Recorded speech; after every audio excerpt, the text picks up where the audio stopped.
दोस्तों नमस्कार, स्वागत है आपका बड़ी खबर बड़े खुलासे में। दोस्तों, कश्मीर आतंकी हमले को लेकर के इस वीडियो में मैं एक बड़ा खुलासा करने जा रहा हूं। इस वीडियो में मैं आपको बताऊंगा कि किस तरह से ये जो हमला हुआ है, वहां नाम पूछ कर जो गोली मारी गई है, हिंदुओं को चुन चुन कर मारा गया है, उसके पीछे का कारण क्या है। क्योंकि आज तक के इतिहास में कश्मीर के अंदर पर्यटकों पर इस तरह से बड़ा हमला नहीं हुआ है। ये भी मैं आपको बताऊंगा कि किस तरह से आतंकवादियों के पक्ष में विपक्षी पार्टियों का इकोसिस्टम एक्टिव हुआ है और ये कोशिश की जा रही है कि ये जो हमला हुआ है, कुछ लोग तो ये कहने में लगे हैं कि ये हमला तो मोदी ने कराया है। मतलब इस बेशर्मी की हद देखिए कि आतंकवादियों को डिफाइन करने के लिए, बचाने के लिए ये पूरा इकोसिस्टम एक्टिव है और बहुत सारे ऐसे लोग हैं जो इस मामले में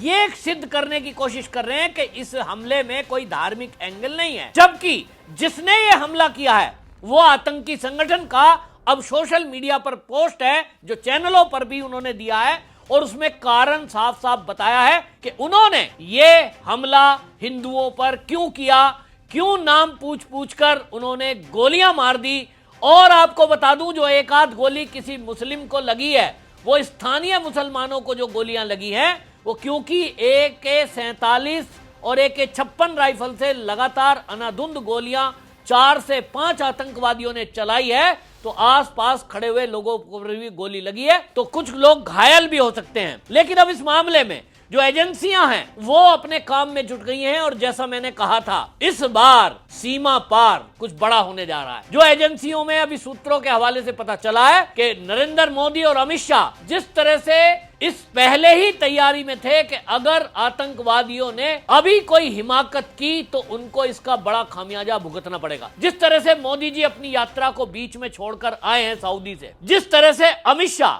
मौके पर पहुंचे हैं, घटना का 24 घंटा नहीं बीता और देश का गृह मंत्री उस स्पॉट पर है जहां आतंकी हमला हुआ है, जबकि वो बहुत रिस्की हो सकता था क्योंकि अभी भी आतंकवादी उस जंगल में आसपास छुपे हुए हैं जिनके पास रॉकेट लॉन्चर तक भी हो सकता है। लेकिन अमित शाह हैं कि बिना डरे लोगों के बीच गए और पहले उस स्पॉट पर गए जहां अब जाने से स्थानीय लोग भी कांप रहे हैं। यानी अमित शाह ने दिखा दिया कि वो आतंकी हमलों से डरने वाले नहीं है। और अब जिस तरह से हाई प्रोफाइल मीटिंग चल रही है, निश्चित रूप से अगले कुछ घंटे में एक बड़ा हमला पाकिस्तान की धरती पर होने जा रहा है, ऐसा सूत्रों के हवाले से खबर लगी है। हालांकि ये सब चीजें बताकर नहीं होती, लेकिन अब मोदी सरकार इस मूड में है, अब मोदी जी इस मूड में हैं कि भले ही उनको अंदेशा रहे और वो चौकन्ने रहें, हम अपने लोगों का बदला लेकर रहेंगे। और आपको बता दूं कि इस मामले में जिस तरह से इकोसिस्टम काम कर रहा है, इसी के बीच नेशनल कॉन्फ्रेंस के सांसद आगा सैयद रुहिल्ला, उनका एक बयान वायरल हो रहा है मीडिया में। हालांकि वो जो बयान है, उन्होंने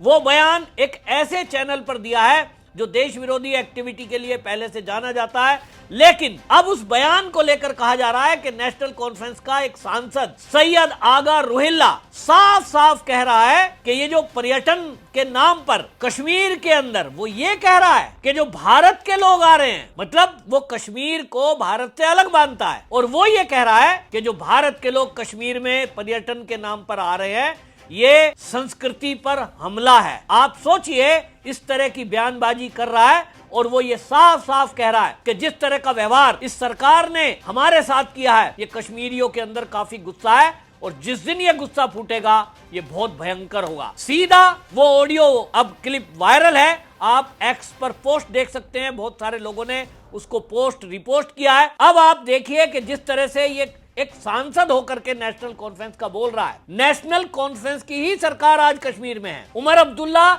इसी की पार्टी के सीएम हैं, तो क्या विचारधारा इनकी ये है, असली कारण क्या है वो सामने आया है। लेकिन इस मामले का जो मास्टरमाइंड है, वो इस हमले के पीछे सैफुल्लाह कसूरी, ये हमास के लोगों से मिला था और कश्मीर में बैठा हुआ हाफिज सईद, लश्कर तैयबा, उनका जो एक आतंकी संगठन है द रेजिस्टेंस फ्रंट TRF, इसने हमले की जिम्मेदारी ली है और जिम्मेदारी लेते हुए सोशल मीडिया पर पोस्ट भी लिखा है। और उस पोस्ट में लिखा है इन्होंने कि जो वो लिखते हैं पोस्ट में, गैर स्थानीय लोगों को 85,000 से ज्यादा निवास पत्र जारी किए गए हैं, जिससे यहाँ सांख्यिकी परिवर्तन का मार्ग प्रशस्त हुआ है। ये गैर स्थानीय लोग पर्यटक बनकर आते हैं निवास प्रमाण पत्र प्राप्त करते हैं और फिर ऐसा व्यवहार करने लगते हैं मानो जमीन के मालिकों। नतीजन अवैध रूप से बसने की कोशिश करने वालों के खिलाफ हिंसा की जाएगी। अब ये पोस्ट लिखा है टीआरएफ आतंकी संगठन ने, और इसके पीछे का कारण आपको बता देता हूं। इसके पीछे का कारण यह कि धारा 370 हटने के बाद से, जब से मोदी सरकार ने धारा 370 हटाई है, उसके बाद से ये प्रयास किए जा रहे हैं कि किसी तरह से यहां पर हालात सामान्य हो और उसके बाद भारत के अन्य नागरिकों को भी, यहां हिंदुओं को भी बसाया जाए। उसके लिए कोशिश की गई है कि पहले उन लोगों को बसाया जाएगा जिनके माता पिता यहां सरकारी नौकरी में हैं, और उसके लिए क्राइटेरिया भी तय किया गया है कि जम्मू कश्मीर के अंदर जो भी लोग रहेंगे या तो 15 साल से अधिक से वो कश्मीर में रह रहे हो, वहां के नागरिकों, उनको नागरिकता का प्रमाण पत्र दिया जाएगा, या जिनके माता पिता यहाँ 10 साल से जम्मू कश्मीर में सरकारी सेवा में है, सरकारी नौकरी में, उनके बच्चों को भी निवास प्रमाण पत्र जारी किया जाएगा। और इसी क्राइटेरिया में यहाँ निवास प्रमाण पत्र दिए गए, लेकिन कश्मीर के रहने वाले लोग, कुछ जो कट्टरपंथी लोग हैं, वो अलगाववादी लोग जो हैं, उनको ये सहन नहीं है कि मोदी ने किस तरह से भारत के अन्य भागों के रहने वाले लोगों को यहां निवास प्रमाण पत्र दे दिया। और इसी के कारण से यह हमला करके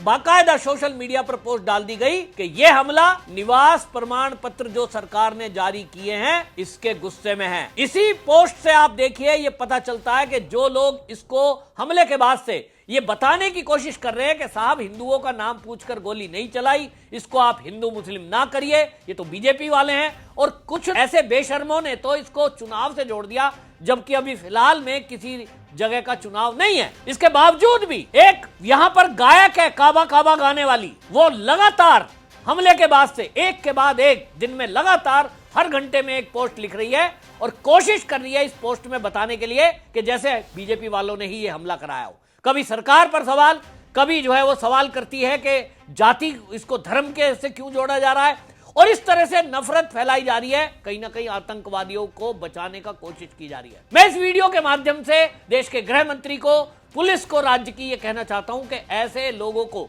जो आतंकवादी का पक्ष ले रहे हैं, जो इस हमले में झूठलाने की कोशिश उन लोगों को कर रहे हैं, इनको शर्म नहीं आ रही, जिनके परिवार वालों के लोगों ने जान अपनी गंवा दी, उनको आतंकवादियों ने उनकी हत्या कर दी, उनके परिवार वाले अगर मीडिया में कह रहे हैं और ये बता रहे हैं पुलिस को भी कि हमसे पहले हमारा नाम पूछा गया, उसके बाद पैंट उतरवाई गई पुरुषों की और तब गोली मारी गई है, कलमा पढ़वाया गया है, जिन मुसलमानों ने कलमा पढ़ दिया, बता दिया, पैंट उतार के दिखा दिया, उनको छोड़ दिया गया है। अचानक में अनाधुंध गोलियां चलाई गई, जिसके कारण एक दो गोली इधर आसपास खड़े लोगों को लगी, एक दो गोली तो घोड़ों को भी लगी है। तो जो आसपास खड़े हैं, AK-47 से गोली फायर हो रही है, एक ही साथ में 121 गोली निकलती है, इधर उधर हाथ करने से कुछ घोड़ों को लगी, कुछ पेड़ में लगी, कुछ किसी मुसलमान को भी लगी है, लेकिन टारगेट हिंदू थे। और यहां इन आतंकवादियों का पक्ष लेने वाला इकोसिस्टम पूरी तरह एक्टिव हुआ। मुझे जो सूत्रों के हवाले से पता चला कि कांग्रेस के तो कुछ प्रवक्ता जो दिल्ली NCR में रहते हैं, वो हमले के कुछ घंटे पहले ही कश्मीर में पहुंचे हैं, यानी पहले से शायद तैयारी की गई। इसको लेकर राहुल गांधी की विदेश यात्रा पर भी भारतीय जनता पार्टी कर्नाटक ने सवाल उठाया है। कर्नाटक की भारतीय जनता पार्टी इकाई ने बाकायदा अपने सोशल मीडिया एक्स पर पोस्ट लिखते हुए कहा है कि राहुल गांधी की US यात्रा, विदेश यात्रा और यहां यह हमला होना, क्या ये एक महज संयोग है? क्योंकि जब भी राहुल गांधी विदेश जाता है तभी भारत के अंदर कुछ ना कुछ बड़ा आंदोलन खड़ा होता है, कोई आतंकी हमला होता है, कोई यहां पर धरना प्रदर्शन होने लगता है, कुछ ना कुछ ऐसा होता है। तो क्या ये महज एक संयोग है? ये भी एक सवाल है। तो इस इकोसिस्टम ने पूरा ये किया है, जबकि इस मामले को लेकर के आपको बता दूं कि आतंकी संगठन का नाम सामने आ गया है और अब सरकार की पूरी तैयारी है कि सीमा पार तो अब जाना ही पड़ेगा और जहां जहां इनके ठिकाने हैं इन पर अब हमले होंगे। वहीं दूसरी तरफ जो इंटेलिजेंस की खबर यह आई है कि स्थानीय लोगों के घरों में ये बर्फ पिघलने के बाद से आतंकवादी रह रहे थे और इन्हें स्थानीय लोगों ने पनाह दी है, इनको अपने घरों में रखा हुआ है। ये संख्या अभी और ज्यादा भी हो सकती है, ये संख्या अभी और अधिक भी हो सकती है कि अगले आने वाले दिनों में फिर इसी तरह से दहशत फैलाने के लिए कश्मीर के अंदर हिंदुओं पर फिर हमले किए जाएं। और इसीलिए आपको याद होगा, एक महिला का पति को जब आतंकवादियों ने गोली मार दी और उस महिला ने और बेटे ने यह कहा कि आपने हमारे पिता को, पति को मार दिया, हमें भी मार दो, तो आतंकवादी ने कहा था कि अब तुम अपने मोदी को जाके बताना कि हमने तुम्हारे आदमी को क्यों मारा है। और वो उन्होंने पोस्ट पे लिख के बता दिया कि इसलिए मारा क्योंकि मोदी सरकार वहां हिंदुओं को बसाने का काम कर रही है, क्योंकि वहां कश्मीरी हिंदू जो 1990 में अपना घर छोड़कर आने को मजबूर हुए थे, उनके अब जो बच्चे बड़े हो गए हैं उनको वापस बसाने का काम कर रही है। इससे आप ये भी समझ लीजिए, जो लोग मोदी पर सवाल उठा रहे हैं कि क्यों नहीं लोगों को बसा दिया जाता, आप देखें कि किस तरह का काम वहां के लोग, स्थानीय लोग मिलकर के कर रहे हैं। हालांकि बाद में मोमबत्तियां लेकर के खड़े हो गए, नेता बयानबाजी करने लगे, कोई फ्री में पानी बांट रहा है, कोई रोटी बांट रहा है, कोई टैक्सी यूनियन वाले घोषणा कर रहे हैं कि हमारी तरफ से टैक्सी फ्री है। लेकिन उन्हीं के सब लोग नहीं, उन्हीं में से 20% 30% लोग ऐसे भी हैं जो नहीं चाहते कि यहां कोई हिंदू आए, यहां कोई हिंदू रहे। पर्यटन के तौर पे चाहते हैं, हिंदुओं से पैसा मिले,